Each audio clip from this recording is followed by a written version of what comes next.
Kebanyakan orang fikir Perang Dunia Ketiga bermula dengan satu butang merah gergasi. Mereka menjangkakan ultimatum politik, siaran kecemasan dan masa untuk mengemas beg. Tetapi itu bukan cara kuasa besar moden beroperasi. Konflik global seterusnya tidak akan bermula dengan pengisytiharan perang secara rasmi. Ia bermula dengan satu gangguan. Satu peluru berpandu sesat di Laut Hitam. Grid kuasa digodam di Eropah Timur. Satu isyarat radar palsu di Moskow. Sebaik sahaja kesilapan pertama itu berlaku, manusia tidak lagi terlibat dalam membuat keputusan. Sistem keselamatan tentera yang sulit akan mengambil alih dan dalam beberapa minit sahaja, berjuta-juta nyawa terhapus sebelum orang awam sempat menerima amaran di telefon mereka. Sepanjang 1 jam akan datang, kami akan mengupas secara terperinci garis masa tepat bagi perang global moden. Kami akan membuka buku panduan sulit sebenar tentera AS untuk berperang di pelbagai medan. Tetapi yang lebih penting, kita perlu melihat lebih jauh daripada serangan awal. Jika kuasa besar dunia saling memusnahkan antara satu sama lain, siapa sebenarnya yang akan mewarisi sisa-sisa kehancuran itu? Saya Josh dan ini ialah The Infographic Show. Presiden Joe Biden telah memberi amaran kepada Rusia bahawa akan ada akibat yang jelas dan berat jika Rusia menggunakan senjata kimia di Ukraine. Tetapi bagaimana jika garisan merah itu dilanggar? Bagaimana jika Amerika Syarikat dan Rusia berperang kerana Ukraine? 2 jam sebelum perang. Di suatu tempat di barat Ukraine, sebuah pangkalan Ukraine yang menempatkan beberapa puluh jurulatih Amerika diserang oleh peluru berpandu Rusia. Di sinilah Amerika telah melatih pasukan konvensional dan pasukan khas Ukraine selama 8 tahun yang lalu. Dan di mana jurulatih Amerika kini bekerjasama rapat dengan rakan sejawat Ukraine mereka untuk mempersiapkan 100,000 anggota simpanan Ukraine untuk bertempur di timur. Serangan ini lebih bersifat simbolik daripada apa-apa yang lain. Rusia menunjukkan kekuatannya dan memberi amaran kepada Amerika Syarikat supaya menjauhkan diri dari perang di Ukraine. Namun begitu, satu serangan peluru berpandu yang kebetulan tepat telah mengenai beret Amerika. 15 askar Amerika terkorban akibat serangan Rusia 1 jam 45 minit sebelum perang bermula. Mangsa yang terkorban segera disahkan dan maklumat tersebut dihantar kembali ke Washington DC melalui rangkaian satelit frekuensi sangat tinggi termaju milik tentera Amerika Syarikat. Rangkaian 6 satelit itu berada di orbit geostasionari dan menghantar data melalui pautan komunikasi tahan gangguan untuk tentera Amerika Syarikat, Kanada, Australia, Belanda dan British. Berita mengenai mangsa terkorban sudah berada di atas meja Presiden hanya 2 minit selepas serangan berlaku. Presiden Biden segera memanggil sesi kecemasan Kongres. 15 minit sebelum perang. Kematian anggota tentera Amerika Syarikat adalah sesuatu yang tidak boleh diterima oleh rakyat Amerika. Rusia telah diberi amaran bahawa sebarang serangan terhadap konvoi bekalan Amerika atau anggota Amerika akan dianggap sebagai serangan terhadap Amerika sendiri. Dengan beberapa undian yang tidak bersetuju, Kongres Amerika meluluskan pengisytiharan perang secara rasmi terhadap Rusia dengan niat untuk menyeutralkan pasukan Rusia di dalam Ukraine dan menghalang mereka daripada memasuki semula negara itu. 5 minit sebelum perang. Berucap kepada dunia dan rakyat Amerika. Dari pejabat Oval Rumah Putih, Presiden Joe Biden mengumumkan pengisytiharan perang oleh Amerika Syarikat terhadap persekutuan Rusia. Beliau menjelaskan bahawa objektif ketenteraan perang ini adalah untuk meneutralkan pasukan Rusia di Ukraine dan membebaskan wilayah timur yang diduduki. Pasukan darat AIS tidak akan memasuki Rusia sendiri. Ini adalah usaha untuk mengehadkan peningkatan permusuhan dan mengelakkan peningkatan segera kepada konflik nuklear. Ketika Presiden sedang menyampaikan ucapannya, tentera Amerika Syarikat sudah pun bergerak. Perang. Jam pertama. Dari dek kapal-kapal AS di seluruh lautan dunia, peluru berpandu SM-3 yang diubah suai untuk melancarkan serangan anti-satelit ditembak ke langit. Sasaran mereka ialah satelit tentera dan awam Rusia yang membantu menyediakan komunikasi dan navigasi GPS kepada unit tentera Rusia. F-15, Amerika membantu dalam serangan itu, melancarkan peluru berpandu anti-satelit mereka sendiri dari altitude tinggi. Serangan-serangan ini adalah terhad dan tertumpu. Memusnahkan satelit di orbit menyebabkan awan serpihan yang besar yang boleh merosakkan atau bahkan memusnahkan satelit pihak sendiri. Rusia, yang juga telah bersiap sedia untuk kemungkinan perang dengan Amerika Syarikat sejak permulaan pencerobohan di Ukraine, membalas dengan serangan terhadap satelit Amerika. Walau bagaimanapun, senjata Rusia sangat terhad bilangannya. Hanya 2 daripada satelit frekuensi sangat tinggi Amerika yang berjaya dinetralkan dengan cara ini. Sebaliknya, GPS Rusia menjadi tidak berfungsi sepenuhnya akibat serangan kinetik dan serangan elektronik terhadap rangkaian angkasa Rusia. Kapal-kapal Amerika dan kapal selam yang syarat dengan peluru berpandu jelajah di Lautan Pasifik dan Laut Baltik, melancarkan beberapa serangan tambahan. Kali ini menyasarkan infrastruktur darat dan laut Rusia. Dalam beberapa minit selepas pengisytiharan perang oleh Presiden Biden, ratusan peluru berpandu Amerika meluncur ke arah sasaran di Saint Petersburg, Kaliningrad dan pangkalan tentera Laut Pasifik di Kamchatka, Magadan, Pavlovsk dan Sovetski Gavans. Sebuah kapal selam Amerika yang secara rahsia telah memasuki Laut Hitam beberapa minggu lalu, melancarkan serangannya sendiri terhadap kemudahan tentera laut Rusia di Sevastopol dan Crimea yang diduduki. Unit Pertahanan Udara Rusia mengesan serangan peluru berpandu yang sedang menghampiri dan mula bertindak. Unit S-400 dan S-300 yang lebih lama menjejak peluru berpandu yang datang. Peluru berpandu jelajah Amerika adalah subsonik dan menjadi mangsa mudah untuk pertahanan udara canggih. Dan Rusia mempunyai antara yang terbaik di dunia. Namun, serangan pertama ini sangat besar. Dan walaupun berpuluh-puluh peluru berpandu jelajah Amerika dimusnahkan, ada yang berjaya melepasi serangan hebat pertahanan udara untuk mengenai sasaran mereka. Radar pertahanan udara adalah sasaran utama untuk tentera laut AS. Tetapi Rusia telah mempertahankan radar ini dengan baik kerana mereka tahu AS masih mempunyai kelebihan di udara. Hanya beberapa peluru berpandu AS yang mengenai sasaran, menembusi rangkaian pertahanan udara Rusia di Kaliningrad, di mana kebanyakan serangan telah difokuskan. Di medan Pasifik, lebih banyak peluru berpandu AS mengenai sasaran mereka, memandangkan pertahanan udara di sana lebih lemah. Dengan perang di Ukraine berjalan dengan buruk bagi Rusia, unit pertahanan udara kritikal telah dialihkan dari medan Pasifik Rusia yang kurang penting untuk memperkuat pertahanannya di timur. Kebanyakan pelabuhan Rusia di Pasifik tidak lagi boleh digunakan. Tentera laut Rusia hanya mempunyai sebahagian kecil keupayaan tentera laut AS dan kapal-kapalnya dikekalkan berhampiran dengan tanah air di mana mereka boleh menikmati perlindungan daripada pertahanan udara dan darat. Namun begitu, beberapa kapal selam Rusia sedang berkeliaran di Atlantik dan Pasifik dan usaha memburu penyusup Rusia ini sedang dijalankan. Menjelang akhir jam pertama peperangan, tentera AS di pangkalan Eropah sedang dipanggil balik daripada cuti untuk mobilisasi. NATO mengadakan perhimpunan tergempar, tetapi kebanyakan negara anggota tidak mahu mengaktifkan Artikel 5. Ini semua dicetuskan oleh serangan ke atas sebuah fasiliti Ukraine yang kebetulan menempatkan jurulatih Amerika. Hanya Poland bersetuju untuk menyertai usaha peperangan Amerika, kebanyakannya kerana terpaksa. Poland berkongsi sempadan dengan Kaliningrad dan Belarus dan tetap akan menjadi sasaran tentera Rusia kerana ia satu-satunya tempat di mana Amerika Syarikat boleh melancarkan serangan ke Ukraine. Jam ketiga, satu serangan peluru berpandu Rusia dikesan sedang menuju dengan kelajuan tinggi oleh radar pertahanan udara jarak jauh di udara dan darat di Poland. Sasaran adalah pangkalan udara Poland di mana tentera dan pesawat tentera udara Amerika Syarikat ditempatkan. Peluru berpandu yang datang dari Kaliningrad lebih sukar ditangkis, memandangkan masa penerbangan yang lebih pantas. Separuh daripadanya berjaya mengelak pertahanan udara Amerika Syarikat dan Poland di rantau itu. Amerika Syarikat telah menempatkan bateri Patriot di Poland sejak permulaan perang di Ukraine. Tetapi bateri ini ditugaskan untuk melindungi fasiliti Aegis Ashore Poland yang kini hampir siap selepas bertahun-tahun mengalami kelewatan dan cabaran pembinaan. Poland merupakan salah satu negara paling penting dalam NATO, memandangkan kedudukannya yang berdekatan dengan Rusia dan enklav Rusia, iaitu Kaliningrad. Ini bermakna fasiliti Aegis Ashore yang berkuasa ini suatu hari nanti akan menjadi tunjang kepada salah satu rangkaian pertahanan peluru berpandu dan udara yang paling kukuh di dunia. Tetapi hari itu bukan hari ini dan fasiliti tersebut masih belum beroperasi. Rusia membedil tapak pembinaan itu dengan peluru berpandu jarak jauh, tetapi pertahanan peluru berpandu berjaya menahan sebahagian besar serangan tersebut. Beberapa peluru berpandu berjaya menembusi, menyebabkan kerusakan sederhana yang akan memastikan fasiliti itu tidak dapat disiapkan sebelum perang berakhir. Pangkalan udara Poland juga menerima serangan hebat, tetapi keganasan serangan itu tidak seteruk yang dibimbangkan. Itu kerana Rusia telah kehabisan banyak senjata berpanduan, tepatnya dalam peperangan menentang Ukraine.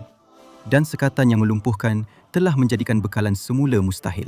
Rusia hampir tidak menghasilkan sebarang elektronik canggih yang diperlukan oleh peluru berpandu canggih mereka. Dan apa yang bermula sebagai simpanan besar beribu-ribu peluru berpandu kini telah berkurangan dengan ketara. Mana-mana yang masih tinggal akan diperlukan untuk menentang pasukan Amerika Syarikat di dalam Ukraine sendiri. Jam ke-8, pesawat dari Pangkalan Udara Amerika Syarikat di dalam dan luar negara mula berlepas ke udara. Mereka bergerak ke lapangan terbang di Eropah, dari mana mereka akan dapat menyokong serangan terhadap pasukan Rusia di darat. Armada besar Amerika yang terdiri daripada 650 pesawat tangki yang terbesar di dunia terbang mengelilingi Lautan Atlantik, membolehkan pesawat F-15 dan F-16 yang berjarak lebih pendek membuat perjalanan ke Eropah dari tanah air. Jam ke-36. Mobilisasi AS semakin meningkat dan tentera sedang bersiap untuk memindahkan peralatan serta anggota ke dalam kapal pengangkut bagi perjalanan merentasi Atlantik. Kempen pengangkutan udara terbesar di dunia sudah pun berjalan sepenuhnya, dengan pesawat kargo Amerika membawa tentera dan kenderaan berat ke Eropah. Namun, walaupun armada logistik Amerika yang mengagumkan, ia masih tidak mencukupi untuk memindahkan jumlah peralatan yang besar bagi satu serangan. Buat masa ini, Ukraine terpaksa berdikari dan Rusia sedang mengerahkan semua tenaga kerja yang ada ke dalam konflik sebelum Amerika Syarikat tiba. Jam ke-40. Rusia tidak mahu menimbulkan kemarahan ahli NATO yang lain, jadi pencerobohan yang dijangka ke Baltik tidak pernah berlaku. Begitu juga dengan serangan jarak jauh terhadap pangkalan Amerika yang paling penting di Jerman. Sebaliknya, Rusia bergegas untuk melancarkan satu serangan besar-besaran di timur Ukraine. Strateginya mudah. Jika ia dapat mengatasi pertahanan Ukraine, maka ia boleh menghalang Amerika Syarikat daripada mendapat akses kepada negara yang sedang cuba dibebaskannya daripada Rusia itu. Tetapi para pertahanan Ukraine tetap tabah seperti biasa, walaupun Rusia menggerakkan kumpulan taktikal batalion simpanannya untuk bertempur. Ini akan menempatkan puluhan ribu lagi tentera di timur Ukraine dalam beberapa hari akan datang, menewaskan para pertahanan. Sementara itu, di dalam Rusia, satu kerahan tentera kecemasan telah dilaksanakan. Jam ke-42. Dengan persiapan yang tergesa-gesa untuk misi mereka, pengebom B-2 Amerika telah terbang dari pangkalan asal di Tanah Besar Amerika Syarikat selama 17 jam yang lalu. Kini, pesawat-pesawat halimunan itu telah menembusi jauh ke dalam zon pertahanan udara Rusia dan melepaskan muatan mereka ke atas pusat radar dan komunikasi Rusia di dalam Kaliningrad. Matlamatnya adalah untuk melumpuhkan keupayaan enklav tentera itu, mempertahankan diri daripada serangan udara dan seterusnya menahan sejumlah besar pasukan Rusia, menghalang mereka daripada melancarkan serangan ke Poland. 2 pesawat B-2 telah hilang dalam serangan itu. Tetapi kerosakan terhadap komunikasi dan infrastruktur pertahanan udara Rusia adalah sangat besar dan memperluaskan jurang perlindungan pertahanan udara dengan ketara. Tentera Laut AS mengambil kesempatan daripada jurang-jurang ini dengan melancarkan serangan peluru berpandu tambahan, disokong oleh pesawat penyerang dari kapal induk di Mediterranean dan pasukan siap sedia yang ditempatkan di seluruh Eropah. Misi penindasan pertahanan udara musuh atau SEAD oleh AS perlahan-lahan tetapi secara berterusan melucutkan pertahanan udara Rusia di dalam enklav ketenteraan itu. Pesawat pejuang Rusia sahaja tidak mampu menandingi pesawat Amerika yang mempunyai sensor, elektronik dan senjata yang lebih canggih. Tetapi apabila bekerjasama dengan pertahanan udara yang sangat kukuh, mereka menjadi ancaman yang serius. Berpuluh-puluh pesawat musnah di kedua-dua belah pihak dalam konflik ini apabila Rusia cuba mengekalkan pertahanan udaranya berfungsi dan menghalang AS serta Poland daripada menguasai ruang udara. Jam ke-60. Sebuah kapal selam serangan Rusia berjaya memberikan tamparan hebat kepada sebuah kapal pemusnah Amerika yang beroperasi di dalam Laut Baltik. Ini adalah salah satu kapal selam paling moden milik Rusia. Dan walaupun tidak setanding dengan kapal selam Amerika, ia tetap menjadi ancaman besar kepada tentera laut AS di perairan bergelora Laut Baltik. Kapal selam itu dikejar tanpa henti oleh kapal permukaan yang bekerjasama dengan pesawat anti kapal selam. Namun ia berjaya meloloskan diri dengan menggunakan ribut kuat sebagai perlindungan. Ratusan kelasi Amerika terkorban dalam serangan itu dan sebuah kapal bernilai berbilion dolar tenggelam ke dasar laut. Armada permukaan Rusia masih belum menunjukkan diri dalam pertempuran. Kekal berhampiran pantai di mana terlalu berbahaya untuk tentera Amerika Syarikat menyerang mereka. Hari keempat. Gelombang serangan cyber melanda Rusia dan Amerika Syarikat dengan kedua-dua pihak melepaskan sepenuhnya keupayaan peperangan cyber mereka terhadap satu sama lain. Kerosakan terhadap infrastruktur awam di kedua-dua pihak adalah sangat teruk. Tetapi Amerika Syarikat terbukti lebih kukuh dan dalam masa 48 jam, pasaran Amerika kembali beroperasi seperti biasa. Hari ke-6. Perang di Kaliningrad telah mengurangkan pertahanan udara tempatan Rusia kepada kawasan perlindungan kecil sahaja, tetapi dengan mengorbankan banyak pesawat Amerika. Namun begitu, enklav tersebut kini dihujani serangan tanpa belas kasihan dari udara apabila pesawat B-52 Amerika melancarkan serangan bertubi-tubi dari pangkalan mereka di Amerika Syarikat. Hub bekalan dan logistik sedang didirikan di dalam Eropah untuk membolehkan pesawat besar berada lebih dekat dengan kawasan pertempuran dan seterusnya melancarkan lebih banyak serangan. Namun, buat masa ini, pesawat-pesawat tersebut perlu membuat perjalanan pergi balik selama sehari setengah untuk menyerang sasaran mereka dan kembali ke pangkalan, sekaligus memperlahankan tempoh serangan. Namun, jumlah kuasa tembakan yang besar yang dibawa oleh setiap pesawat ke medan pertempuran amat memusnahkan bagi pasukan Rusia.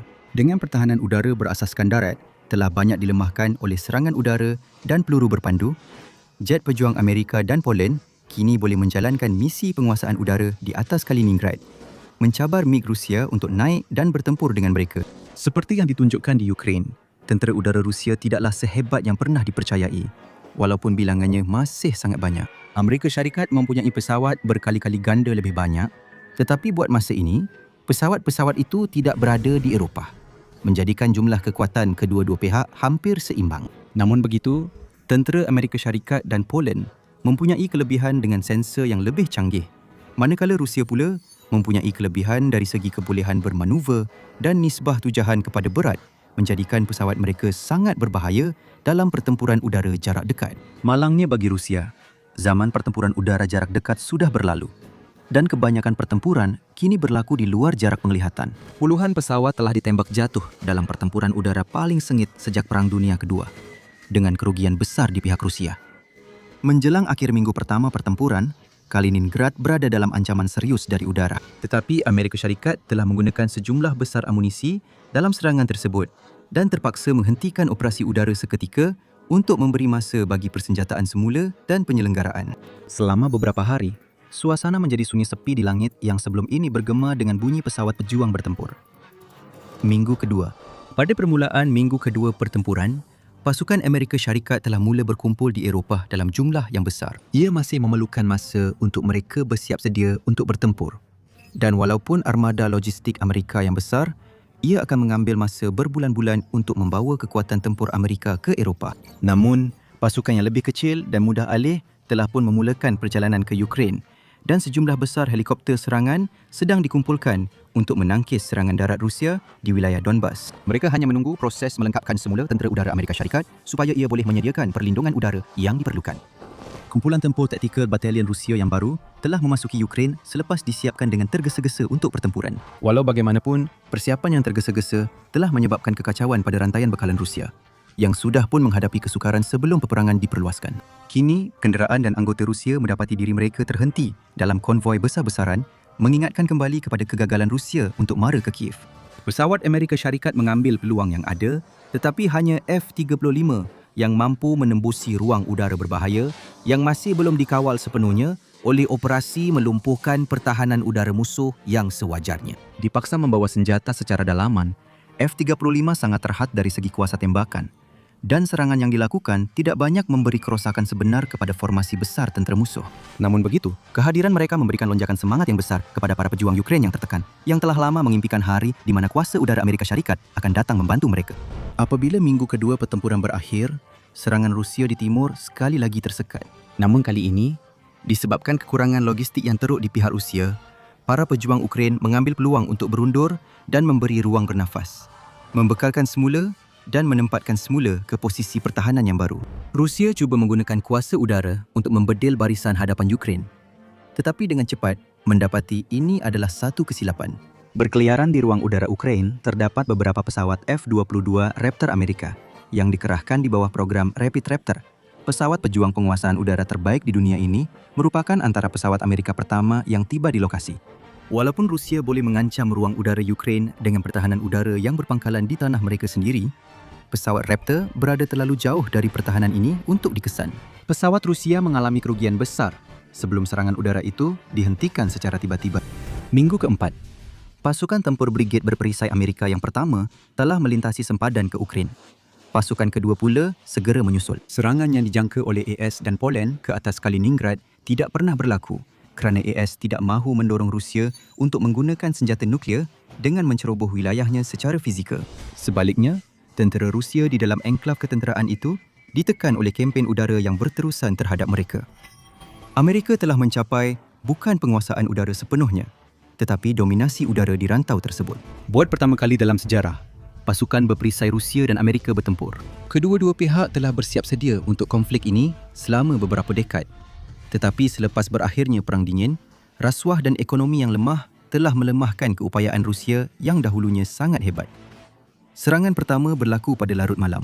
Anggota tentera Amerika Syarikat hingga ke setiap askar individu, semuanya dilengkapi dengan peralatan penglihatan malam. Tentera Rusia pula hanya mempunyai penglihatan malam dan termal pada kenderaan berat mereka. dengan beberapa peranti penglihatan malam di kalangan infanteri mereka. Amerika menguasai waktu malam dan keganasan serangan itu benar-benar menggoncang tentera Rusia hingga ke teras mereka. Kumpulan Tactical Battalion Rusia adalah unit besar dengan struktur arahan dari atas ke bawah yang sangat ketat. Namun, tentera AS menikmati tahap autonomi yang tinggi dan digalakkan untuk mengambil inisiatif.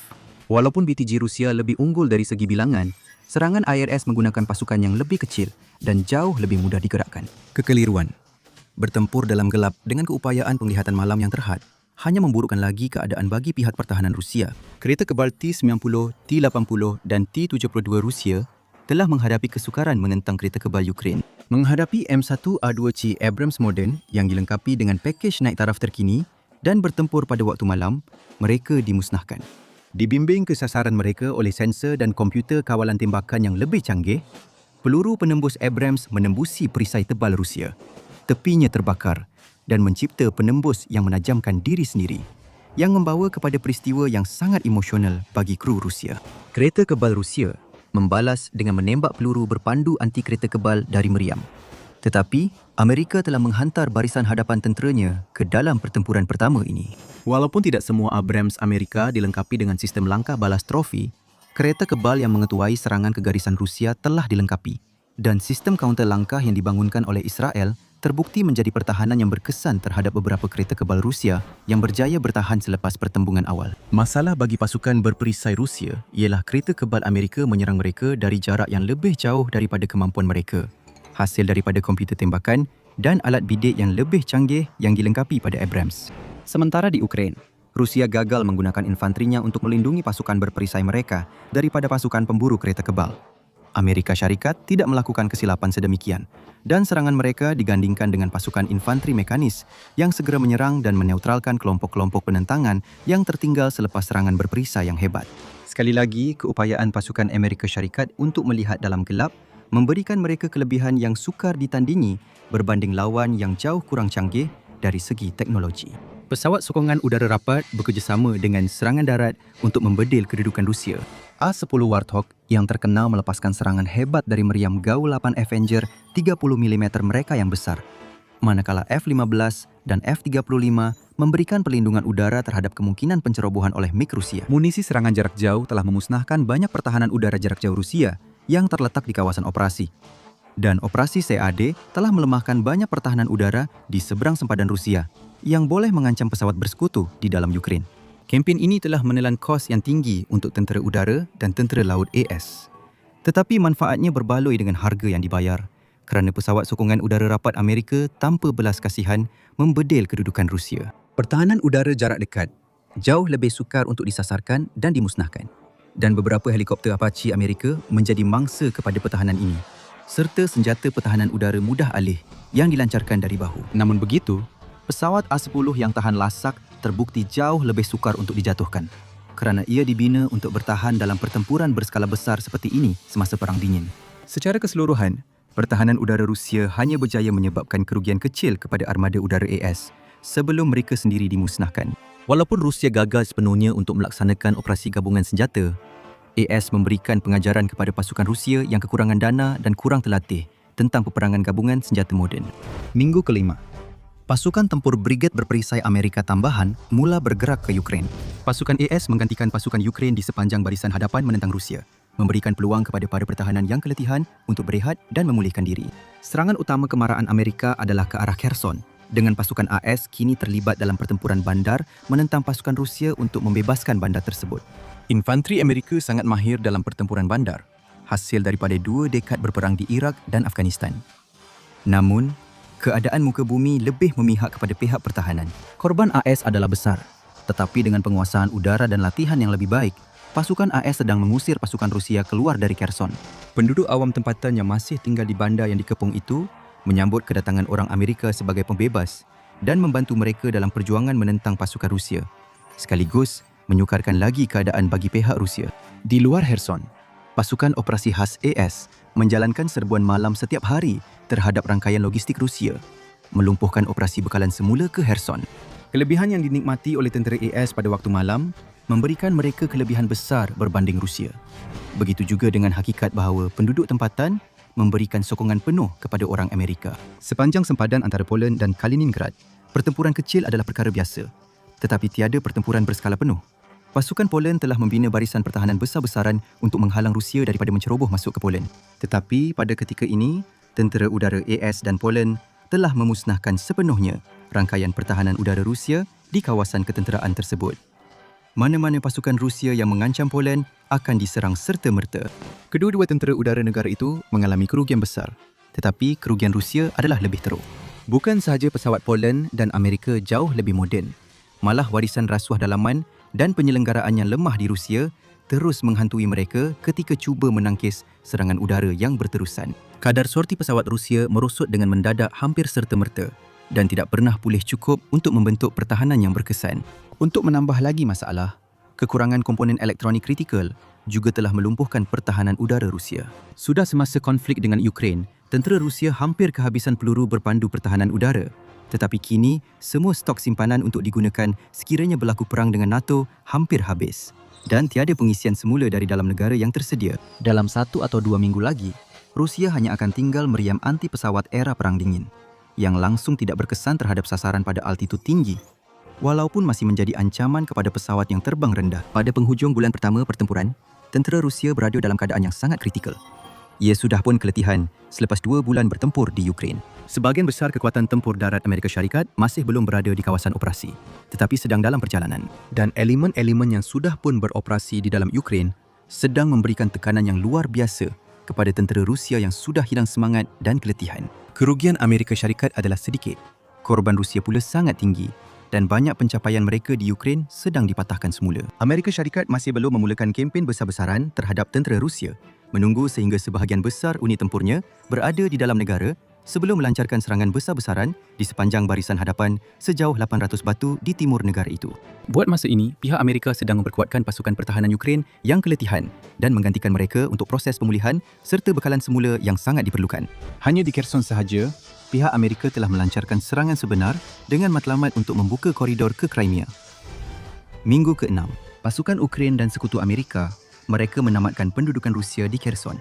Bandar ini adalah satu-satunya tempat di mana pasukan Amerika mengalami korban yang ketara. Sepanjang dataran terbuka yang luas di timur Ukraine, pasukan Amerika kekal dalam kedudukan bertahan, menangkis cubaan awal oleh pihak Rusia untuk menolak mereka ke belakang. Kini barisan hadapan berada dalam kebuntuan strategik, sementara Amerika Syarikat menunggu ketibaan sebahagian besar kuasa tembak mereka. Namun begitu, di udara peperangan masih berterusan. Pasukan Amerika Syarikat bekerja siang dan malam untuk melemahkan pertahanan udara Rusia. Penggunaan drone, peluru berpandu serangan jarak jauh dan F-35 membantu mengurangkan jumlah korban yang sepatutnya sangat tinggi. Begitu juga dengan hakikat bahawa Rusia semakin kehabisan peluru berpandu pertahanan udara dengan cepat. Turki membenarkan kapal-kapal tentera laut Amerika Syarikat memasuki Laut Hitam, menyebabkan konfrontasi singkat tetapi sengit antara tentera laut Rusia dan Amerika. Orang Rusia berjaya menenggelamkan 2 kapal pemusnah Amerika sebagai pertukaran untuk hampir seluruh armada Laut Hitam mereka yang terpaksa kekal di pelabuhan atau beroperasi di bawah ancaman untuk ditenggelamkan. Kapal-kapal itu kemudiannya dimusnahkan di tempat berlabuh oleh pesawat halimunan Amerika.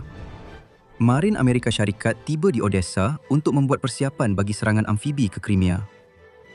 Minggu ke-9, dalam salah satu usaha mobilisasi terpantas dalam sejarah, Amerika Syarikat telah menghantar sejumlah besar kuasa tembak tempur ke Ukraine dalam tempoh 2 bulan. Pertempuran untuk Ukraine kini bakal benar-benar bermula. Minggu ke-10. Pasukan Rusia telah mengalami gangguan berterusan terhadap talian bekalan mereka akibat operasi udara dan pasukan khas Amerika Syarikat. Bekalan peluru di seluruh barisan hadapan semakin berkurangan. Begitu juga dengan makanan, ubat-ubatan dan semangat. Rusia telah memasuki perang ini dengan armada logistik yang tidak mencukupi. Dan kini, selepas ratusan trak mereka dimusnahkan, rangkaian logistik mereka hampir runtuh sepenuhnya. Pasukan Rusia terpaksa berundur puluhan batu di sepanjang barisan hadapan. Tetapi bukan kerana tindakan ketenteraan. Sebaliknya, kerana talian bekalan perlu dipendekkan untuk memastikan unit-unit terus dibekalkan semula. Dengan armada pengangkutan yang semakin berkurangan. 20,000 lagi tentera Rusia telah dihantar ke negara itu. Majoritinya adalah askar wajib. Askar-askar ini kurang kelengkapan dan mengalami semangat juang yang sangat rendah. Barisan hadapan telah sunyi selama 2 minggu. Tetapi, semua itu bakal berubah. Dalam satu serangan malam yang hebat, tentera AS mara ke hadapan di sepanjang barisan luas di timur Ukraine. Penggunaan operasi waktu malam menyebabkan tentera Rusia menjadi kelam kabut kerana mereka masih belum memiliki keupayaan tempur malam dalam jumlah yang mencukupi. Hanya di bandar-bandar saja serangan ini menjadi perlahan kerana pertempuran berubah menjadi pertempuran sengit dari satu blok ke satu blok yang memihak kepada penjajah Rusia. Serangan ke Crimea memecahkan pasukan Rusia kepada dua bahagian. Sementara pada masa yang sama, Marin Amerika Syarikat dan Ukraine melancarkan serangan amfibi di luar Sevastopol. Operasi ini sangat mahal dari segi korban. Penentangan Rusia di sini lebih kuat selepas 8 tahun menduduki Crimea. Namun kemaraan pantas pasukan berperisai Amerika ke Crimea memutuskan Sevastopol daripada seluruh Rusia. Daripada cuba menawan bandar itu dengan kekerasan, pasukan Amerika Syarikat dan Ukraine mengepung serta memutuskan bekalan ke bandar tersebut, membenarkan orang awam melarikan diri melalui koridor kemanusiaan sambil mengekang pasukan Rusia di situ. Terputus daripada bekalan luar, mereka akhirnya sama ada akan mati kelaparan atau terpaksa menyerah diri. Dengan pasukan Amerika Syarikat berada di dalam Mariupol menjelang hujung minggu dan 100,000 tentera Ukraine yang telah dilatih serta dilengkapi dalam 2 bulan terakhir, Rusia berdepan satu pilihan, mengaku kalah di Ukraine dan berundur ke sempadan sendiri, meneruskan pertahanan tidak masuk akal ke atas wilayah yang diduduki yang pasti gagal dengan kos besar kepada tenteranya sendiri, atau meluaskan konflik melalui penggunaan senjata nuklear. Dalam apa yang kini menjadi seperti Desert Storm versi moden, pasukan Amerika Syarikat dan sekutu mereka dari Poland yang bekerjasama dengan para pembela Ukraine telah berjaya menawan semula kebanyakan wilayah yang dikuasai Rusia dalam masa beberapa minggu sahaja. Faktor penentu adalah semangat, latihan, peralatan yang lebih baik dan hakikat bahawa Rusia tidak dapat membekalkan semula tenteranya dengan baik selama berminggu-minggu. Namun kemenangan ini tidak datang tanpa pengorbanan bagi Amerika Syarikat dan Poland. Ribuan telah terkorban dan cedera, dan kehilangan pesawat juga sangat ketara. Stok pertahanan udara dan peluru berpandu serangan darat juga telah banyak berkurangan. Pengisian semula akan mengambil masa bertahun-tahun dan menyebabkan tentera Amerika Syarikat terdedah kepada sebarang tindakan agresif mengejut oleh China di Pasifik. Salah satu kelemahan terbesar Amerika Syarikat pada zaman moden ialah kekurangan keupayaan mobilisasi industri yang kukuh, menyebabkan mereka hanya mampu menggantikan kerugian peluru, berpandu dan peralatan melalui proses yang perlahan dan beransur-ansur yang akan mengambil masa hampir 1 dekad. Rusia sedang mengorak langkah ke arah perang. Dan jika berjaya di Ukraine, mereka tidak mungkin berhenti di situ sahaja. Lithuania, dengan sokongan EU, telah menghentikan aliran bahan ketenteraan dan ekonomi ke enklav Rusia di Kaliningrad, menyebabkan Rusia mengancam untuk menyerang sebagai tindak balas.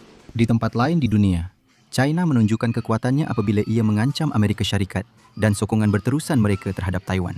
Ketakutan terhadap Perang Dunia Ketiga semakin meningkat setiap hari. Dan Amerika Syarikat mengambil perkara ini dengan sangat-sangat serius. Sebelum kita bincangkan bagaimana Amerika Syarikat sedang bersiap sedia untuk Perang Dunia Ketiga, kita perlu tahu terlebih dahulu apa yang sedang dilakukan oleh musuh-musuh berpotensinya. China telah lama bersiap sedia untuk berdepan dengan Amerika Syarikat kerana ia berusaha untuk menjadi kuasa besar dunia yang dominan. Pada masa ini, China masih belum memenuhi kelayakan sebagai kuasa besar global. Kelayakan yang hanya dipenuhi oleh Amerika Syarikat buat masa ini. Tetapi dengan pertumbuhan ekonomi dan ketenteraan yang pesat, mungkin kurang daripada 1 dekad sebelum Parti Komunis China dapat memprojeksikan kuasa ke seluruh dunia. Persiapan China untuk berdepan dengan Barat termasuk menyingkirkan Amerika Syarikat sebagai kuasa ekonomi terpenting di dunia. Ia juga mempunyai langkah perlindungan terhadap kepentingan ekonominya sendiri selepas peperangan ekonomi dengan Amerika Syarikat.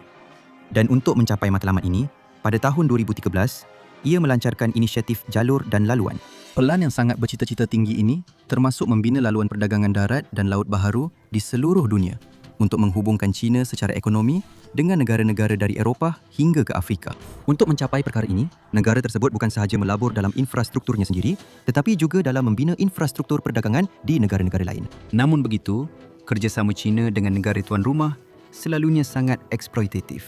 Mereka menawarkan pinjaman ekonomi untuk membina projek-projek besar yang menjanjikan kemakmuran ekonomi, seperti pelabuhan laut dan kawasan rel kereta api. Namun, syarat-syarat pinjaman tersebut selalunya menetapkan bahawa syarikat-syarikat China mesti diupah untuk melakukan pembinaan, menyebabkan hanya sedikit peluang pekerjaan untuk penduduk tempatan. Kadar faedah ke atas perangkap hutang selalunya begitu tinggi, sehingga negara dunia ketiga yang miskin pasti akan gagal membayar hutang. Termasuk dalam penalti kerana gagal membayar hutang ialah klausa seperti China memiliki hak eksklusif ke atas infrastruktur yang dibinanya untuk tempoh selama 1 abad. Ia sebenarnya adalah versi moden kolonialisme terselindung. China merancang untuk meraih pengaruh besar dalam perdagangan barangan di seluruh Asia, Timur Tengah dan Afrika, meletakkannya dalam kedudukan yang sangat kukuh untuk menentukan geopolitik dalam lingkungan pengaruhnya yang semakin berkembang. Persediaan seterusnya China untuk berperang dengan Amerika Syarikat termasuk memastikan laluan perdagangannya yang terdedah melalui Laut China Selatan dan juga simpanan minyak serta gas asli yang sangat bernilai di rantau itu, selain kawasan perikanan yang masih kaya. Usaha ini bermula dengan pembinaan pulau buatan pada tahun 2013 yang diteruskan tanpa tentangan walaupun terdapat keputusan antarabangsa oleh Mahkamah Dunia di The Hague bahawa pembinaan pulau seperti itu dalam tuntutan zon ekonomi eksklusif di sekitarnya adalah tidak sah. Tekanan asing juga gagal menghalang China daripada merampas tuntutan negara jiran seperti Vietnam terhadap bekalan minyak atau menggunakan pengawal pantainya untuk membuli dan menakut-nakutkan armada dagang serta nelayan negara lain keluar dari perairan wilayah mereka sendiri. Pulau-pulau ini kini telah menjadi pangkalan ketenteraan yang sangat kukuh, termasuk pertahanan peluru berpandu moden, landasan yang cukup panjang untuk pesawat penyerang jarak jauh dan rangkaian aset pemantauan yang semakin berkembang. Semuanya disediakan untuk satu tujuan, iaitu mengesan, menjejak dan memusnahkan tentera laut AS. Persiapan selanjutnya termasuk penambahan berpuluh-puluh kapal baharu kepada Tentera Laut Pengebasan Rakyat yang kini secara rasmi merupakan yang terbesar di dunia. Baru-baru ini, kapal induk kedua China telah mula beroperasi dan dalam beberapa tahun lagi akan bersedia untuk bertempur, sekaligus meningkatkan jangkauan Parti Komunis China dalam semua domen laut dan udara yang penting. Dengan peningkatan sikap agresif Rusia di Eropah, terdapat kebimbangan serius bahawa kedua-dua negara itu mungkin akan bekerjasama untuk cuba menggulingkan susunan dunia yang kini diterajui oleh Amerika Syarikat. Walaupun keupayaan China semakin meningkat, ia masih belum mempunyai kuasa untuk menewaskan Amerika Syarikat dalam konfrontasi satu lawan satu dan mungkin berharap untuk memecahkan tumpuan Amerika Syarikat dengan bekerjasama dengan Rusia, sekaligus memaksa Amerika memilih untuk berperang sama ada dengan China di Pasifik atau Rusia di Eropah. Selama beberapa dekad, Amerika Syarikat mengekalkan dasar untuk memiliki angkatan tentera yang cukup kuat bagi berperang dan menang dalam dua peperangan serentak menentang musuh yang setaraf. Namun, dengan kebangkitan pesat China, perkara ini secara rasmi menjadi mustahil tanpa menyebabkan Amerika Syarikat muflis dan oleh itu, Amerika terpaksa menerima hakikat bahawa mereka mungkin hanya mampu menewaskan satu musuh setaraf pada satu-satu masa. Persoalannya ialah, bagaimana Amerika Syarikat sedang bersiap sedia untuk berbuat demikian, memandangkan kemungkinan yang semakin meningkat bahawa China dan Rusia akan memulakan Perang Dunia Ketiga. Pertama sekali, situasi di Pasifik mungkin kelihatan genting dengan angkatan laut China yang lebih banyak dari segi bilangan, tetapi ukuran sebenar kekuatan laut bukanlah pada jumlah kapal, sebaliknya pada jumlah peluru berpandu yang boleh dikerahkan dalam pertempuran. Ini adalah jumlah peluru berpandu yang kedua-dua angkatan laut boleh gunakan terhadap satu sama lain. Amerika Syarikat menekalkan sekitar 10,000 peluru berpandu berbanding anggaran 2,000 milik Tentera Laut Pembebasan Rakyat China. Walaupun angka-angka ini telah berubah dan akan terus berubah apabila China mengoperasikan kapal yang lebih besar dan kedua-dua angkatan laut mengubah komposisi mereka, dianggarkan menjelang tahun 2030, China mungkin telah merapatkan jurang peluru berpandu pasukan tempur kepada 2/3 daripada keupayaan Amerika Syarikat. Barisan pertahanan pertama Amerika Syarikat terhadap China ialah tempat yang berkemungkinan menjadi pusat tercetusnya Perang Dunia Ketiga, iaitu Taiwan. Demokrasi pulau kecil itu berpisah dari tanah besar selepas golongan nasionalis diusir oleh komunis selepas Perang Dunia Kedua. Sejak itu, bekas pemerintahan diktator tersebut telah menjadi sebuah demokrasi yang berkembang pesat dan enggan untuk bersatu semula, serta meletakkan diri mereka di bawah kawalan Parti Komunis China. Menjamin keselamatan Taiwan bukan sahaja penting untuk pertembungan global yang semakin sengit antara autoritarianisme dan demokrasi, tetapi juga atas sebab-sebab politik dan ekonomi yang sangat penting.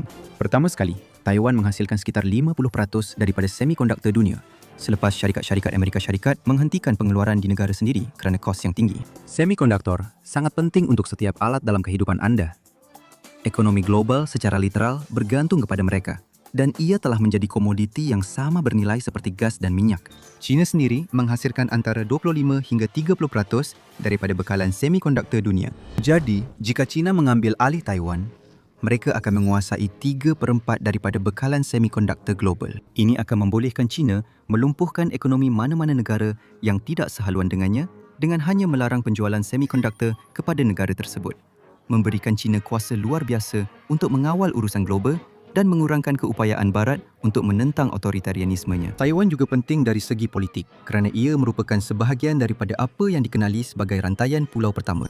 Ini adalah satu rantaian pulau yang bermula dari Jepun hingga ke Filipina dan berfungsi sebagai penghalang fizikal yang sangat penting terhadap peluasan pengaruh China di Pasifik. Jika China berjaya mengambil alih Taiwan, Ia bukan sahaja akan memecahkan strategi pengawalan yang dirancang dengan teliti ini, malah membolehkan China melemahkan keupayaan Jepun untuk menentangnya. Dengan pesawat dan kapal ditempatkan di sekitar Taiwan, China boleh menyasarkan laluan komunikasi dan perdagangan Jepun yang merentasi Pasifik dan mengepung negara itu, memaksanya tunduk di bawah ancaman pencekikan ekonomi. Jika China mengambil alih Taiwan, komitmen Amerika Syarikat untuk mempertahankan Filipina dan Jepun akan menjadi jauh lebih sukar, jika tidak mustahil. Untuk mempertahankan Taiwan, Amerika Syarikat telah menandatangani beberapa perjanjian, menjual sistem senjata canggih kepada negara itu yang merangkumi pesawat pejuang hingga pertahanan udara dan pertahanan peluru berpandu. Penasihat Tentera Amerika Syarikat telah bekerjasama rapat dengan rakan sejawat Taiwan selama bertahun-tahun untuk mempersiapkan negara itu menghadapi pencerobohan. Walaupun terdapat ancaman dari China, aliran senjata Amerika Syarikat ke Taiwan terus berjalan tanpa henti. Dan baru-baru ini, Presiden Amerika Syarikat Joe Biden secara terbuka menyuarakan buat pertama kali satu kebenaran yang tidak diakui dalam politik Amerika. Amerika Syarikat akan mempertahankan Taiwan sekiranya berlaku pencerobohan. Perkara ini sangat membangkitkan kemarahan China dan kumpulan wartawan Rumah Putih segera menarik balik kenyataan tersebut. Namun, apa yang kelihatan seperti kesilapan politik itu sebenarnya mungkin satu lagi taktik untuk memperkukuh strategi Amerika dalam membuat China terus tertanya-tanya bagaimana Amerika Syarikat akan bertindak balas sekiranya berlaku pencerobohan. Jika China tidak dapat meramalkan dengan tepat apa yang akan dilakukan oleh Amerika sekiranya ia menyerang Taiwan, ia akan menimbulkan kekeliruan dan keraguan dalam kalangan kepimpinan China. Patutkah China mempersiapkan ekonominya untuk menghadapi sekatan global seperti yang diterima oleh Rusia selepas pencerobohan ke atas Ukraine? Atau patutkah China menjangkakan pesawat F-18 Amerika akan memenuhi ruang udara Taiwan dan menenggelamkan armada pencerobohan mereka? Kesamaran strategik ialah alat yang berkuasa dan sandiwara politik merupakan kaedah yang sangat baik untuk menciptanya. Tetapi Amerika Syarikat tidak merancang untuk berperang dengan China secara bersendirian. Untuk tujuan ini, Amerika Syarikat telah membantu meningkatkan keupayaan sekutunya seperti Jepun dan terutamanya Australia yang baru-baru ini menandatangani Pakatan Kerjasama Ketenteraan antara mereka, Amerika Syarikat dan United Kingdom. Pakatan itu bukan sahaja akan menyediakan kerjasama keselamatan antara negara-negara tersebut, tetapi juga membantu mempersenjatai Australia dengan armada kapal selam serangan nuklear. Perkara ini amat membimbangkan pihak China yang baru-baru ini cuba memikat Australia supaya menjauhkan diri daripada hubungannya dengan Amerika Syarikat. Satu taktik yang akhirnya gagal. Dalam tempoh 10 tahun akan datang, China mungkin bukan sahaja perlu berhadapan dengan kapal selam Amerika Syarikat dan British, tetapi juga kapal selam Australia, sekaligus meletakkan tentera laut pembebasan rakyat serta laluan perdagangan lautnya yang sangat penting pada risiko yang lebih tinggi. China mengimport sebahagian besar minyak dan gasnya melalui laluan perdagangan laut. Dan inilah yang sedang disasarkan oleh Amerika Syarikat sekiranya berlaku peperangan untuk mencekik ekonomi China. Baru-baru ini, mesyuarat keselamatan antara Jepun, India, Amerika Syarikat dan Australia telah dihidupkan semula selepas terhenti semasa pentadbiran Presiden Trump. Quad, seperti yang dikenali secara tidak rasmi, bertujuan untuk menangani masalah global seperti pemanasan global, keselamatan cyber dan memastikan persekitaran perdagangan yang bebas dan terbuka di Pasifik. Ini adalah satu implikasi tersirat daripada perbincangan Quad tentang cara terbaik menangani peluasan China di Pasifik Selatan. Pada masa ini, Quad tidak mempunyai komitmen ketenteraan antara satu sama lain. Tetapi perkara itu mungkin berubah pada masa hadapan apabila Presiden Joe Biden menjadikan Pasifik Selatan dan menghadapi China sebagai isu utama bagi AS. India adalah satu-satunya negara dalam Quad yang tidak mempunyai perjanjian keselamatan rasmi dengan AS dan secara sejarahnya telah menolak untuk menandatangani sebarang perkongsian keselamatan dengan mana-mana negara.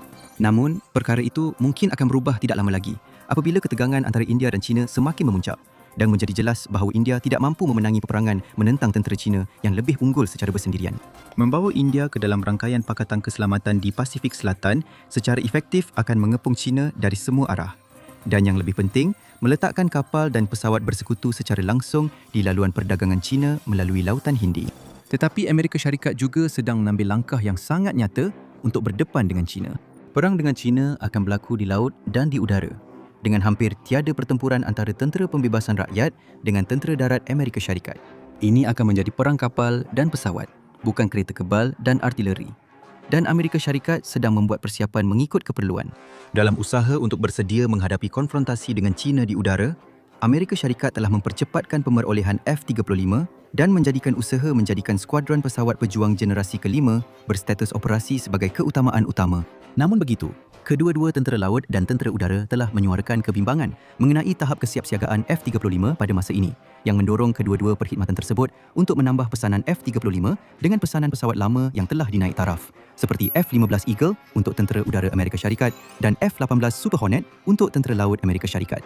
Untuk menangkis ancaman peluru berpandu China, termasuk arsenal peluru berpandu balistiknya yang sangat besar dan mampu menyasarkan kapal-kapal Amerika Syarikat jauh di laut, tentera laut juga telah mula menambah bilangan kapal yang dilengkapi dengan sistem Aegis dalam armadanya. Bermula pada tahun 2015, tentera laut juga mula berusaha untuk membatalkan strategi penguasaan laut berasaskan kapal induk yang telah digunakan sejak tamat Perang Dingin. Dengan kejatuhan Kesatuan Soviet, tentera laut Amerika Syarikat menikmati keunggulan yang tiada tandingan dan kebebasan bertindak sepenuhnya di mana-mana sahaja di dunia. Dan oleh itu, armada permukaan hanya ditugaskan untuk melindungi kapal induk. Kemahiran peperangan anti kapal selam dan peperangan anti kapal permukaan telah merosot kerana strategi tentera laut sepenuhnya berpusat kepada kapal induk besar. Kini tentera laut Amerika Syarikat sedang mempersiapkan anak kapalnya untuk sekali lagi berhadapan dengan musuh setara dalam pertempuran kapal ke kapal. Kapal selam merupakan aset tentera laut kedua terhebat Amerika selepas kapal induk, namun tetap hampir dilupakan sepenuhnya oleh kebanyakan dunia. Dan itulah sebenarnya yang mereka inginkan. Pada masa ini, Amerika Syarikat mempunyai armada sebanyak 68 buah kapal selam dan sedang menggantikan kapal selam serangan pantas kelas Los Angeles era Perang Dingin dengan kapal selam kelas Virginia yang baharu. Pelaburan dalam kapal selam telah terhenti kebelakangan ini dan rancangan pemerolehan juga tertangguh.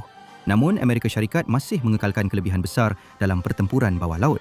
Walaupun China mempunyai pasukan kapal selam yang lebih besar tetapi kurang canggih. Bidang peluru berpandu hipersonik telah mendapat banyak perhatian sejak diumumkan bahawa Amerika Syarikat ketinggalan berbanding Rusia dan China dalam pembangunannya. Namun terdapat beberapa maklumat salah dan kekeliruan mengenai teknologi ini yang menyebabkan Rusia dan China kelihatan seolah-olah mereka mempunyai kelebihan besar berbanding Amerika Syarikat dalam bidang ini. Sedangkan sebenarnya tidak. Pertama sekali, mana-mana peluru berpandu balistik adalah hipersonik. Dan ujian terbaru China yang menunjukkan peluru berpandu hipersonik terbang mengelilingi dunia sebenarnya tidak begitu mengagumkan dari sudut pandangan ketenteraan. Secara teknikal, ini sebenarnya tidak menambah sebarang keupayaan tambahan yang belum wujud sebelum ini. Ancaman sebenar daripada peluru berpandu hypersonik datang daripada peluru berpandu hypersonik yang boleh bermanuver. Ini adalah peluru berpandu yang bukan sahaja boleh terbang pada kelajuan hipersonik, tetapi juga boleh bermanuver semasa melakukannya, menjadikannya amat sukar untuk ditangkis. Dalam bidang ini, ketiga-tiga negara masih bergelut untuk mengoperasikan peluru berpandu yang benar-benar berfungsi sepenuhnya. Tetapi Amerika Syarikat telah membuat kemajuan besar dalam ujian-ujian terbaru. Satu bidang di mana Amerika Syarikat mungkin sebenarnya ketinggalan ialah dalam pembangunan peluru berpandu udara ke udara, jarak jauh yang canggih. Foto-foto terbaru jet China menunjukkan bahawa China telah mula menggunakan peluru berpandu canggih luar jarak penglihatan, manakala Amerika Syarikat masih banyak menggunakan AIM-120, iaitu peluru berpandu udara ke udara yang sangat berkemampuan dan telah terbukti dalam pertempuran, namun hanya berkesan pada jarak sederhana. Namun, program F-3R Pentagon bertujuan untuk meningkatkan keupayaan peluru berpandu udara ke udara Amerika dengan bukan sahaja memperluaskan jaraknya dengan ketara, tetapi juga meningkatkan kecekapan dalam persekitaran yang penuh dengan gangguan elektronik. Generasi baru peluru berpandu Amerika akan dilengkapi dengan pautan data dua hala, unit pengukuran inersia yang dipertingkatkan dengan GPS, lingkungan no escape yang diperluaskan untuk meningkatkan daya bunuh, dan keupayaan sasaran sudut tinggi yang lebih baik. Ini membolehkan juruterbang menembak peluru berpandu tanpa pesawat mereka perlu menghala terus ke arah musuh, sekaligus mengurangkan kerentanan mereka. Namun, langkah seterusnya untuk pesawat pejuang AS ialah AIM-260 yang akan mempunyai keupayaan di luar jarak penglihatan dan menandingi peluru berpandu jarak jauh pihak lawan, sambil membawa teknologi terbukti dan dipercayai daripada AIM-120. Tetapi Perang Dunia Ketiga juga berkemungkinan melibatkan tindakan terhadap Rusia di Eropah. Kerana China dan Rusia, kedua-duanya berkemungkinan akan bekerjasama dalam senario seperti itu. Namun, ini akan menjadi satu perkongsian berdasarkan peluang, bukan pilihan. Kerana hubungan antara kedua-dua negara adalah sukar dan Rusia semakin kecewa dengan statusnya sebagai rakan kongsi bawahan. Dengan pencerobohan Rusia ke atas Ukraine, tentera Rusia telah membuktikan dirinya tidak cekap, korup dan tidak mahir dalam melaksanakan peperangan moden abad ke-21. Walaupun mempunyai kuasa tembakan yang jauh lebih hebat, serangan Rusia di Ukraine hampir terhenti sepenuhnya Dan ini berlaku walaupun tentera Rusia berhadapan dengan musuh yang hanya mempunyai sebahagian kecil keupayaan tentera Amerika Syarikat. Secara ringkasnya, satu-satunya ancaman sebenar yang boleh dibawa oleh Rusia dalam senario perang global ialah kuasa nuklear mereka. Dengan sebahagian besar tentera darat Amerika Syarikat tidak mengambil bahagian dalam operasi di Pasifik, Rusia akan mudah dikekang oleh kuasa tembakan darat Amerika Syarikat yang sedia ada. Manakala NATO akan kekurangan aset udara kritikal. Ini adalah jurang keupayaan yang mudah diisi oleh tentera udara NATO. 4 bulan lalu, kami akan mengambil masa 10 minit tambahan untuk menerangkan kepada anda bagaimana Amerika Syarikat sedang bersiap sedia untuk menentang Rusia. Hari ini selepas melihat apa yang tentera Rusia mampu lakukan, kami dengan jujur tidak perlu lagi berbuat demikian. Walaupun kemenangan akan datang dengan pengorbanan, NATO kemungkinan besar akan meraih kemenangan besar ke atas angkatan tentera Rusia. Satu-satunya ancaman sebenar yang akan ditimbulkan oleh Rusia adalah dalam beberapa minggu pertama ketika sebahagian besar kuasa tembak Amerika sedang dihantar merentasi Atlantik dan disediakan untuk pertempuran. Ini menyebabkan negara-negara Baltik dan Poland terdedah.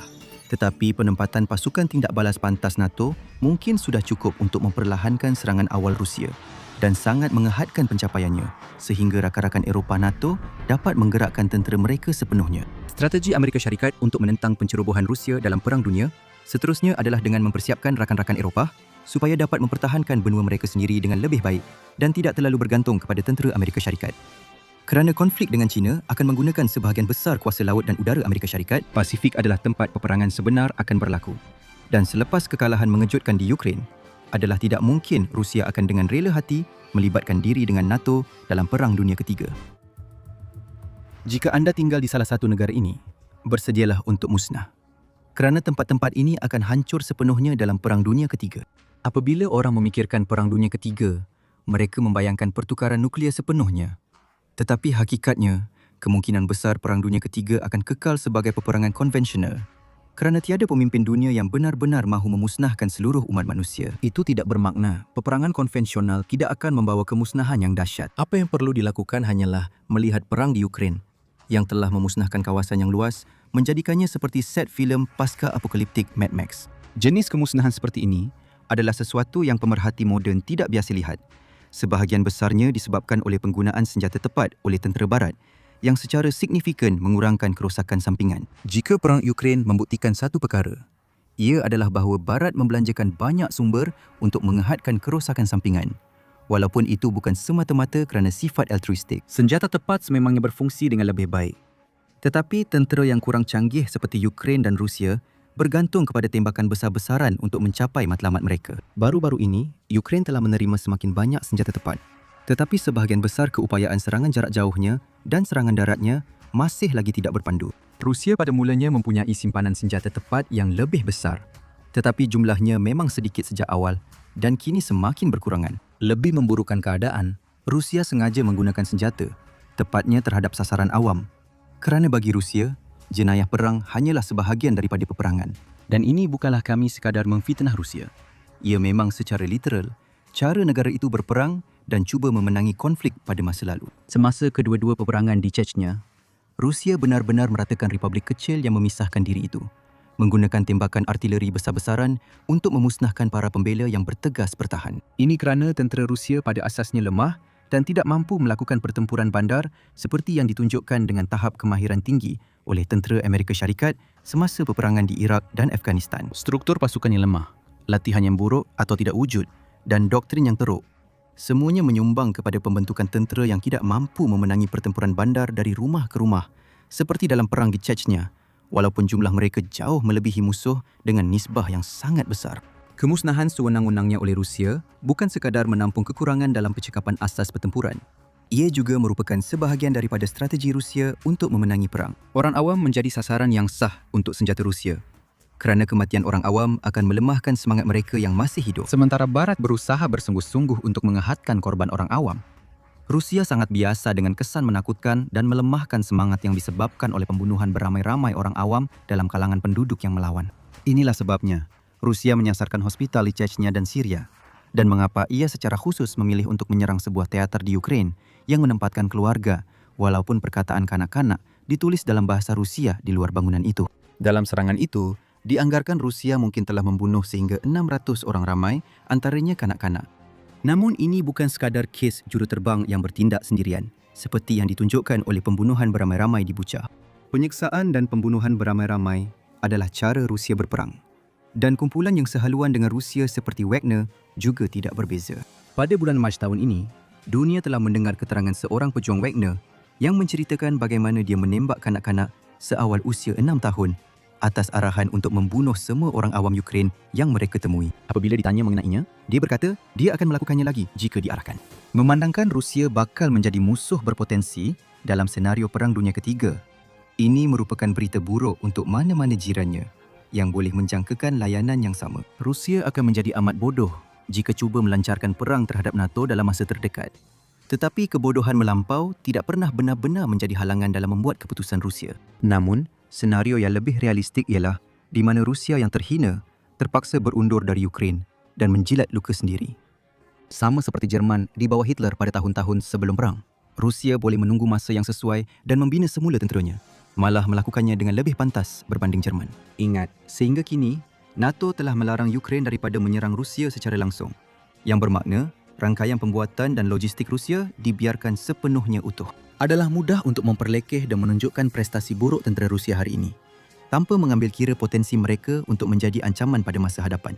Lagipun, Barat telah membuktikan mereka mempunyai peralatan yang lebih baik dan doktrin yang lebih mantap, dan sekatan yang ketat telah melumpuhkan keupayaan Rusia untuk membina senjata moden.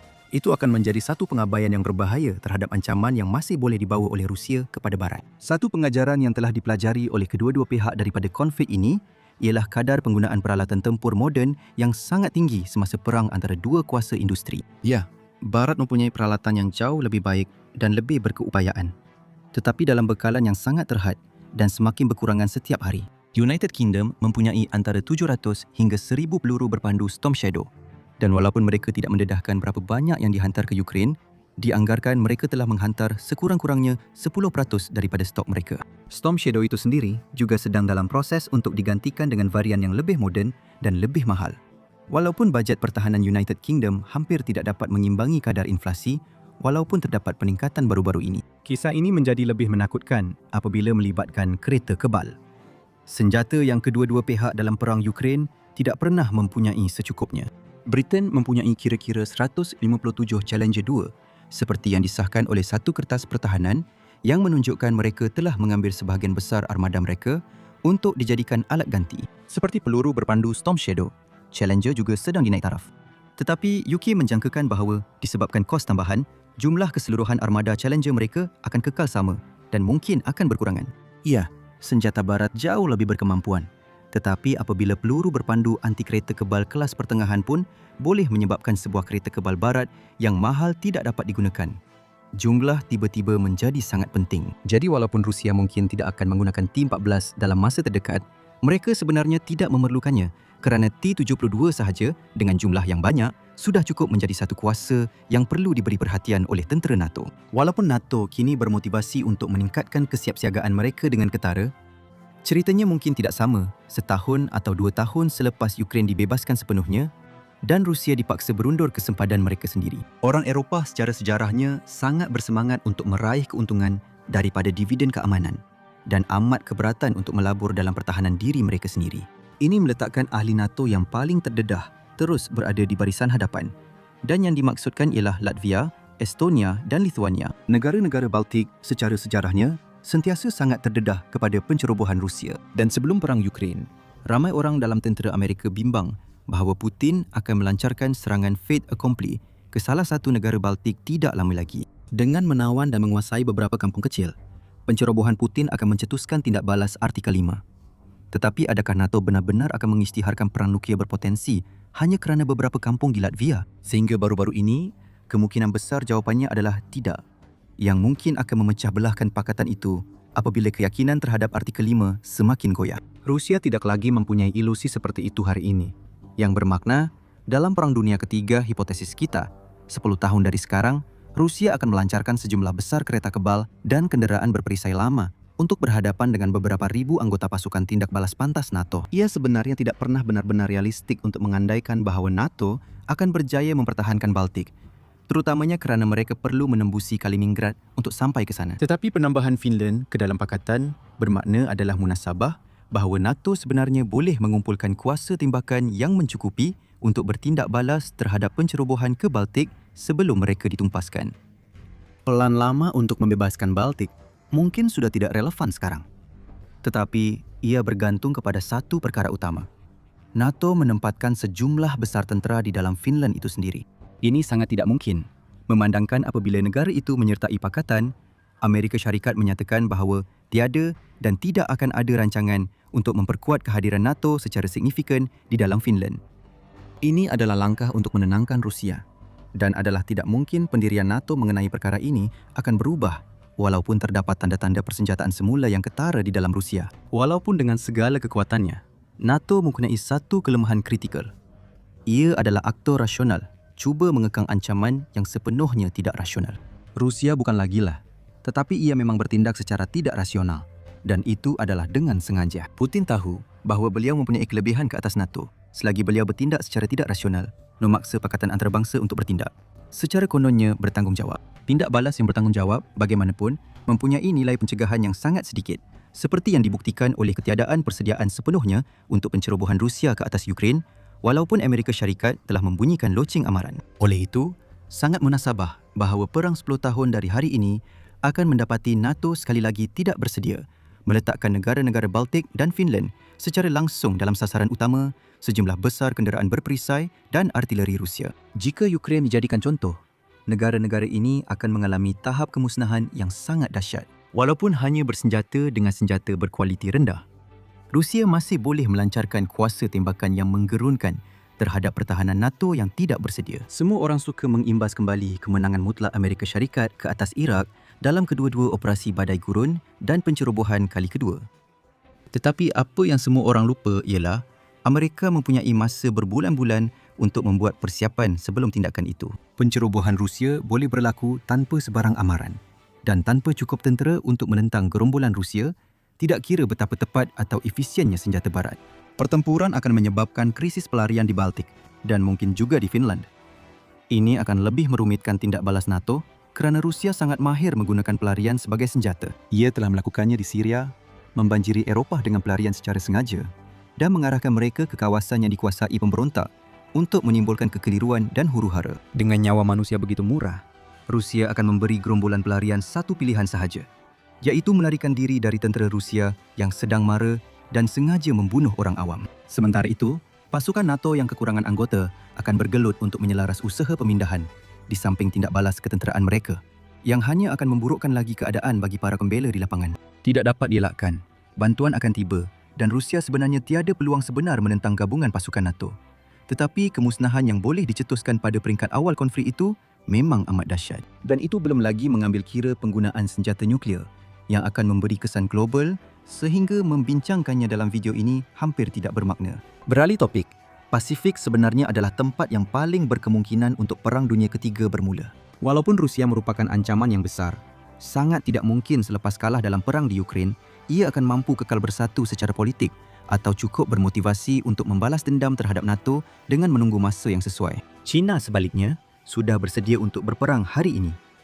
Apabila kita memikirkan tentang perang di Pasifik, terdapat dua titik panas yang jelas, iaitu zon demilitarisasi Korea dan Taiwan. Daripada kedua-duanya, Taiwan jauh lebih berkemungkinan mencetuskan konflik global yang seterusnya berbanding pencerobohan Korea Utara ke atas Korea Selatan. Walaupun Korea Utara suka berlagak, hakikatnya mereka bukannya tidak sedar akan realiti di hadapan mereka. Bukan sahaja mereka berdepan dengan kekuatan tentera Amerika Syarikat, malah Korea Selatan sendiri sangat dimilitarisasikan dan mempunyai tentera yang amat berkemampuan. Mereka mungkin tidak menandingi jumlah Korea Utara, tetapi kelebihan teknologi mereka cukup besar untuk mengimbanginya. Taiwan adalah titik panas yang paling berkemungkinan untuk tercetusnya perang, hanya kerana China telah memberi amaran kepada kita tentang fakta ini. Bagi China, penyatuan semula dengan Taiwan bukan sahaja soal maruah, tetapi juga soal kelangsungan Parti Komunis China, yang mana kesahihan mereka mungkin bergantung kepada membawa wilayah yang terpisah itu kembali ke pangkuan. Presiden Xi Jinping telah menyatakan dengan jelas bahawa Taiwan akan bersatu semula dengan tanah besar, walaupun beliau terpaksa menggunakan kekerasan untuk memaksanya. Dan tentera China telah lama bersiap sedia untuk melakukan perkara itu.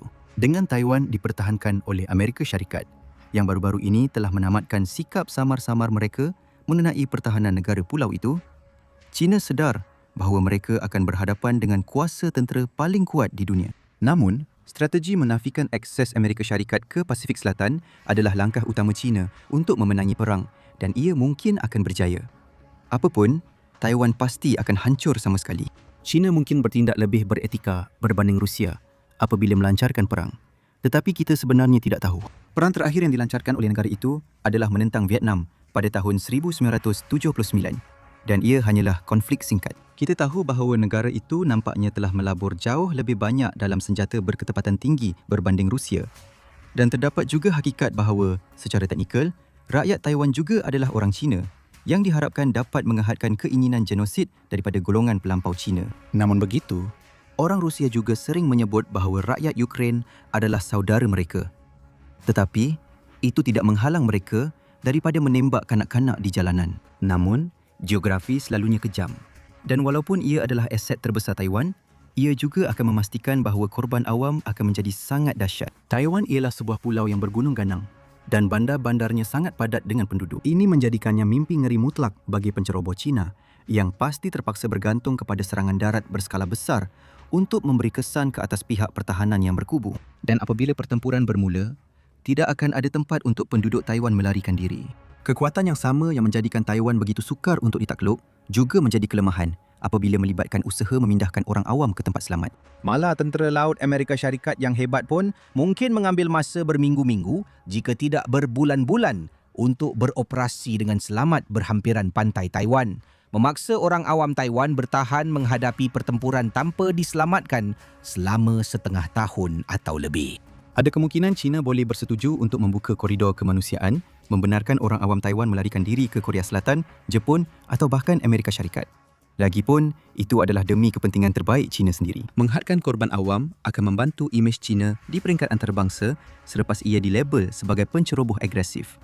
Dan ia juga memudahkan tenteranya untuk beroperasi. Namun begitu, Rusia juga boleh mengambil kesempatan daripada faedah yang sama. Tetapi ia tetap memilih untuk melepaskan tembakan ke atas pemindahan orang awam dengan menggunakan janji koridor kemanusiaan untuk menyalurkan orang awam ke zon maut. Menghadapi kerugian besar dalam pencerobohan ke atas Taiwan, memang sukar untuk meramalkan apa yang mungkin dilakukan oleh tentera Cina yang kecewa, terutamanya apabila tiada rekod terdahulu untuk disiasat. Tetapi Taiwan bukanlah satu-satunya tempat yang akan menderita akibat peperangan di Pasifik. Filipina dan Jepun, kedua-duanya adalah sekutu kuat Amerika Syarikat dan merupakan tempat di mana tindak balas sekutu terhadap pencerobohan Taiwan akan dilancarkan. Ini meletakkan mereka secara langsung menjadi sasaran langsung daripada serangan peluru berpandu jarak jauh China hinggalah kepada kumpulan sabotaj pasukan khas. Ancaman terbesar adalah yang pertama, di mana China memiliki kira-kira 1,500 peluru berpandu jarak jauh yang boleh digunakan untuk menyerang lapangan terbang dan kemudahan ketenteraan di seluruh negara-negara ini. Sebenarnya, Amerika Syarikat dan sekutunya bergantung padanya. Serangan-serangan ini pasti akan menyebabkan kerosakan sampingan yang besar dan apabila perang berlanjutan, China mungkin akan membuat pertaruhan untuk mencapai kemenangan. Kebimbangan utama China di Pasifik adalah Amerika Syarikat. Walaupun tentera Jepun dan Korea Selatan sangat hebat, mereka sendiri tidak mampu menandingi kekuatan angkatan tentera China. Dan kedua-dua Korea Selatan dan Jepun tidak mempunyai keupayaan untuk benar-benar mengancam China di mana-mana selain daripada di pesisir pantai mereka sendiri. Namun, apabila bekerjasama dengan Amerika Syarikat, kedua-dua negara itu tiba-tiba menjadi ancaman yang besar. Tetapi ancaman terbesar datang daripada aset-aset Amerika Syarikat yang ditempatkan di wilayah mereka. Jika perang berjalan dengan buruk, China mungkin akan mengambil risiko dengan menyerang orang awam Filipina, Jepun dan Korea Selatan dengan harapan mereka akan menarik balik sokongan kepada Amerika Syarikat sekaligus menghilangkan aset terbesar Amerika di rantau itu, iaitu pelabuhan dan lapangan terbang sekutu untuk digunakan sebagai pangkalan operasi. Ini mungkin mendorong China untuk sengaja menyasarkan penduduk awam, menyebabkan sebanyak mungkin kerosakan sampingan. Sebanyak mungkin sambil menjelaskan bahawa China akan meneruskan kempen keganasan ini sehingga pasukan Amerika Syarikat tidak lagi berada di situ. Dengan meniru taktik Rusia, China boleh menggunakan jenayah perang sebagai strategi untuk memenangi peperangan. Berapa ramai orang awam yang perlu terkorban sebelum Filipina mengisytiharkan dirinya berkecuali dan melarang Amerika Syarikat beroperasi dari wilayahnya? Korea Selatan khususnya boleh mengalami kesan yang besar sekiranya berlaku peperangan kerana China mempunyai satu kelebihan besar dalam sebarang konfrontasi dengan Amerika Syarikat. Korea Utara. Pada masa ini, kira-kira 50,000 tentera Amerika Syarikat ditempatkan di Korea Selatan sebagai langkah pencegahan terhadap Korea Utara. Walaupun Republik Korea merupakan kuasa tentera yang sangat berkemampuan, Amerika Syarikat terikat dengan perjanjian untuk mempertahankannya. dan terdapat keraguan tentang sejauh mana kejayaan tentera ROK jika berhadapan sendiri dengan Korea Utara. Memberikan keutamaan kepada angkatan udara dan laut dalam beberapa tahun kebelakangan ini bermakna tentera darat telah menerima pemotongan bajet dan anggota yang ketar, dan berapa banyak pesawat atau kapal sekalipun tidak akan mampu bertahan menentang kekuatan Korea Utara yang berjumlah sejuta orang. Terutamanya apabila Korea Selatan hanya mempunyai 500,000 anggota aktif, iaitu separuh daripada jumlah di utara. China boleh mengambil kesempatan daripada konflik di semenanjung Korea untuk menguras sumber Amerika dan Jepun, dan itu adalah kepentingan terbesarnya. Bagi pihak selatan, ini akan menjadi satu bencana. Beribu-ribu meriam artileri Korea Utara semuanya berada dalam jarak tembakan ke Seoul dan kawasan pinggir bandarnya, menjadikan salah satu bandar paling padat di dunia sebagai sasaran gergasi. Kemusnahan akan benar-benar besar, dengan beberapa anggaran meletakkan serangan awal pada ratusan peluru setiap minit, yang akan berkurangan dari masa ke masa akibat tembakan balas artileri Korea Selatan yang sengit. Tetapi Korea Utara berkemungkinan akan menggunakan pelbagai hela untuk sengaja menyasarkan penduduk Korea Selatan dan infrastrukturnya. Rejim Kim telah menyatakan dengan jelas bahawa orang awam akan menjadi sasaran yang sah sekiranya berlaku peperangan, dan peperangan di semenanjung itu pastinya akan didahului oleh pelbagai serangan pengganas kimia, biologi dan mungkin juga nuklear di selatan. Jika anda mengikuti saluran kami, anda telah melihat pelbagai cara kami mendramatisasikan serangan-serangan ini yang dilaksanakan dalam senario Perang Korea rekaan kami. Dan dramatasi ini adalah berdasarkan ancaman sebenar yang dijangkakan oleh tentera Amerika Syarikat daripada pihak utara. Tindakan keganasan nuklear akan menjadi cara yang lebih terjamin untuk pihak utara menggunakan senjata nuklear mereka yang terhad. Dengan pertahanan peluru berpandu balistik Amerika Syarikat, Korea Selatan dan Jepun yang bersedia sepenuhnya untuk memintas pelancaran dari Korea Utara, adalah jauh lebih berkesan untuk menyeludup senjata nuklear ke selatan dan meletupkannya terus di sasaran mereka. Sasaran-sasaran ini mungkin adalah 5 pelabuhan terpenting di selatan, iaitu Busan, Incheon, Donghae, Masan dan Gunsan. Menutup dan mencemarkan kawasan ini dengan radiasi akan melumpuhkan usaha Amerika untuk menghantar bala bantuan dengan cepat, memaksa mereka membina kemudahan pelabuhan sementara di tempat lain. Ia juga akan menutup perdagangan Korea Selatan, menyebabkan kerosakan besar kepada ekonominya dan rakyatnya yang bergantung kepada import makanan dari luar negara. Makanan dan petroleum di Korea Selatan adalah kelemahan terbesar mereka, kerana negara itu bergantung kepada import kedua-duanya. Korea Selatan adalah salah satu negara yang paling tidak terjamin dari segi makanan di dunia, dengan salah satu kadar sara diri makanan yang terendah dalam kalangan negara maju. Pada tahun 2020, kadar sara diri bijirin Korea Selatan hanyalah 19.3%. Kadar sara diri untuk makanan paling penting begitu rendah sehingga kerajaan melancarkan satu pelan khas pada tahun 2021 untuk menangani krisis keselamatan makanan negara. Menutup pelabuhan utama Korea Selatan akan menyebabkan rakyat Korea kekurangan makanan dan minyak yang mereka perlukan untuk menggerakkan ekonomi mereka, sekaligus mencetuskan penderitaan besar dan juga kebuluran. Dengan kemudahan pelabuhan tercemar radiasi, bantuan makanan global mungkin mengambil masa berminggu-minggu untuk tiba, dan pada masa itu, puluhan ribu orang mungkin sudah mati akibat kebuluran sahaja. Dan untuk mencapai semua ini, apa yang perlu dilakukan oleh Korea Utara hanyalah menyeludup beberapa peranti nuklear ke atas kapal nelayan dan menariknya masuk ke pelabuhan. Selepas itu, serangan biologi dan kimia pula yang mungkin akan dilakukan oleh Korea Utara terhadap orang awam Korea Selatan. Ini akan termasuk bedilan artileri semasa pertempuran itu sendiri, tetapi juga serangan awal sebelum permusuhan sebenarnya diisytiharkan. Pasukan khas dan perisik Korea Utara boleh dengan mudah menyeludup pelbagai ejen ke Korea Selatan dan menyebarkannya di antara hub transit paling sibuk di Korea Selatan. Penggunaan kereta api yang meluas menjadikan penduduk sangat terdedah kepada serangan biologi, dan pelbagai serangan tepat di stesen yang betul boleh membawa ejen biologi ke tengah-tengah semua bandar terbesar Korea Selatan. Dari situ, pelarian yang melarikan diri dari pertempuran akan membawa penyakit itu bersama mereka ke selatan, menyebabkan krisis kedua. Sekarang, pergi tonton siri fiksyen popular kami, Saya Bertahan Selama 100 Hari Dalam Perang Nuklear, atau klik video yang satu lagi ini.